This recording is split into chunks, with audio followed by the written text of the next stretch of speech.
Buat kamu yang lagi stuck berbisnis di tahun 2026, kamu harus tahu, bisa jadi stuck kamu itu karena kamu masih pakai strategi yang sama kayak 5 tahun lalu. Padahal strategi bisnis sekarang itu udah beda banget. Dan yang paling bikin beda itu karena adanya AI. AI ini bikin semua pekerjaan jadi bisa lebih cepat dan informasinya jadi lebih mudah untuk kita dapat. Makanya salah satu fokus kita sebagai pebisnis di tahun 2026 adalah mulai bangun AI dan jadikan ini aset buat bisnis kamu. Dan di video ini saya mau kasih kamu strategi pakai AI yang benar supaya kamu lebih siap berbisnis di tahun 2026. Dan termasuk kenapa cloud itu jadi salah satu AI yang paling saya rekomendasiin buat bisnis owner. Jadi sebelum kita bahas strategi penggunaan AI yang benar untuk seorang bisnis owner, kita sebagai bisnis owner harus paham dulu kalau dalam bisnis ada 3 aspek yang harus dilakukan supaya bisnis kita itu punya pegangan, punya arah strategi sampai 5 tahun ke depan. Yang pertama, kuatkan fondasi bisnis. Nah, ini jadi bagian yang penting dan juga fungsional dalam sebuah bisnis. Hal-hal seperti produk, marketing, SDM, dan keuangan, dan lain-lain. Ya, ini nggak bisa didebatin. Semua orang udah tahu lah bahwa yang namanya hal tersebut yang tadi saya sebutkan udah jadi hal yang wajib buat fondasi dari sebuah bisnis. Kedua, bangun branding. Gak semua owner bisnis ngerasa branding itu penting. Padahal dengan branding, bisnis kamu itu jadi punya konsistensi komunikasi yang bisa jadi meningkatkan peluang bisnis supaya bisnis kamu itu punya daya tarik lebih dibanding kompetitor. Dan parahnya lagi, masih banyak bisnis owner ngira kalau bangun brand itu artinya bangun bisnis. Padahal ini beda banget. Bangun brand adalah ngebangun sesuatu yang lebih emosional, seperti persepsi, citra, tampilan, karakter, atau gaya bahasa yang dipakai bisnis kamu di sosial medianya. Yang intinya branding ini bikin bisnis kamu itu kelihatan otentik walaupun banyak pesaing. Ketiga, investasi di AI. Nah, aspek ini jadi pembeda dengan strategi bisnis sebelumnya karena aspek ini ngebantu kamu untuk nguatin fondasi bisnis dan bangun branding untuk bisnis kamu. Makanya bisnis owner itu sekarang harus coba dan harus melek sama AI. Karena AI ini punya satu kemampuan yang manusia itu nggak punya. Dia bisa ingat dan nyambung sama konteks yang sedang kita miliki di bisnis kita. Gampangnya gini, kamu coba tanya di AI manapun yang kamu sering pakai dan coba dia minta jawab siapa kamu.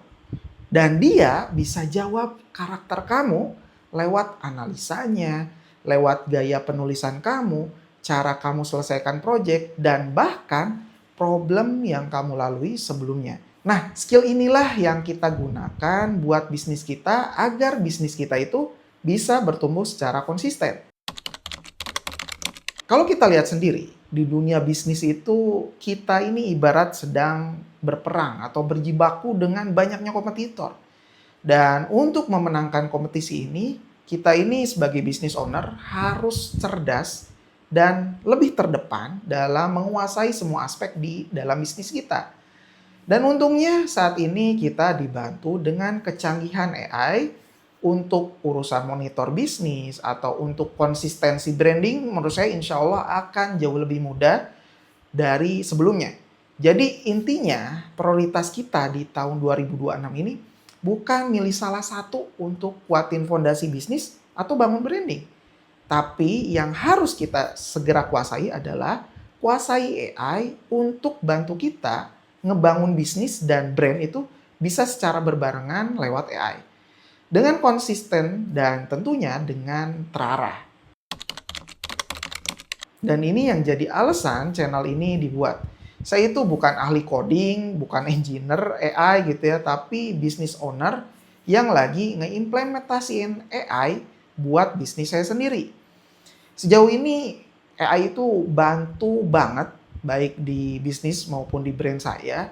Di dalam bisnis, contohnya saya sering minta bantuan AI itu dari hal yang sederhana, kayak bikin notulensi tiap meeting, riset kompetitor, sampai bikin neraca keuangan. Dan tentunya dia bisa melakukan perencanaan pajak. Ini kerasa banget waktu kemarin bulan April saya harus segera lapor pajak dan ini dibantu sama AI. Di branding, AI bantu saya nentuin gaya, karakter brand, sampai bikin formula copywriting. Bahkan skrip yang lagi kamu tonton ini juga dibantu AI supaya bisa sesuai dengan karakter saya. Sebelum saya kasih tahu fitur cloud mana yang bikin saya ngerekomendasiin cloud ini, saya mau bahas dulu dua hal yang bisa jadi concern business owner di bisnisnya. Yang pertama, masalah karyawan yang masuk keluar. Dan yang paling mengganggu dari hal ini biasanya kerjaan atau cara kerja yang udah dibangun di bisnis itu ikut terganggu juga. Ganti orang artinya harus mulai dari nol lagi. Ngajarin lagi, kemudian bikin SOP lagi. Nah, ini yang bisa dibantu sama fitur yang namanya Cloud Code. Dia bikin AI itu bisa ngebarengin staff kita dan kerja langsung di sistem kerja bisnis kita. Bukan di chat pribadi gitu ya, tapi di laptop atau di perangkat orang tersebut, di tim kita. Jadi kalau tim tersebut keluar, kerjaannya itu tetap ada di perangkatnya, di AI-nya. Tinggal dilanjutin aja. Saya sendiri udah pakai ini buat bangun skill generator untuk ide konten dan skrip buat marketing saya agar konsisten walaupun copywriternya itu beda-beda. Yang kedua, ngajarin tim ilmu baru. Kita sebagai business owner pasti sering nemu cara kerja yang lebih baik. Baik ketika sudah ikut workshop, pelatihan, ataupun pendampingan. Dan tugas kita sebagai business owner adalah ngajarin ilmu yang udah kita dapat ke konteks bisnis kita kepada tim. Nah, intinya kalau seperti itu kita harus ngajarin. Dan kalau harus ngajarin satu-satu ke semua orang di dalam tim, ini kan akan makan waktu yang banyak. Dan gak semua orang itu nangkepnya sama. Ini bisa juga dibantu sama skill cloud. Nah, di skill cloud, kamu bisa set up satu skill, bahkan lebih, untuk diinstal di AI-nya tim kita. Sehingga semua di tim kita itu otomatis bisa pakai skill tersebut. Dari dua hal ini saja, saya rekomendasiin cloud itu mulai diinstal, mulai dipakai. Mungkin nanti detail penggunaannya, setup buat skill, buat di bisnis, dan optimasinya, semuanya bakal saya share di video selanjutnya. Jadi jangan lupa subscribe dan aktifin notifikasinya biar gak ketinggalan video selanjutnya. Dan dari semua pengalaman saya sadar kalau AI itu bukan cuman bisa melakukan hal teknis. AI ini bisa jadi penengah strategis di antara bisnis dan branding, bahkan antara kita sebagai business owner dengan tim kita di level staff. Maka dari itu AI ini bisa banget bantu kita mengisi kekosongan di bisnis kita. Jadi intinya di 2026 kita ini nggak cukup untuk cuman kuatin fondasi bisnis saja atau cuman bangun branding. Tapi kita harus mulai investasiin waktu, uang untuk AI di bisnis kita. Agar bisnis dan branding kita ini bisa jalan berbarengan. Dari semua hal ini, menurut kamu mana yang paling bikin keteteran di bisnis kamu saat ini? Fondasi bisnis, branding, atau AI-nya? Coba share di komen dan kita diskusiin bareng-bareng untuk bahas di video selanjutnya.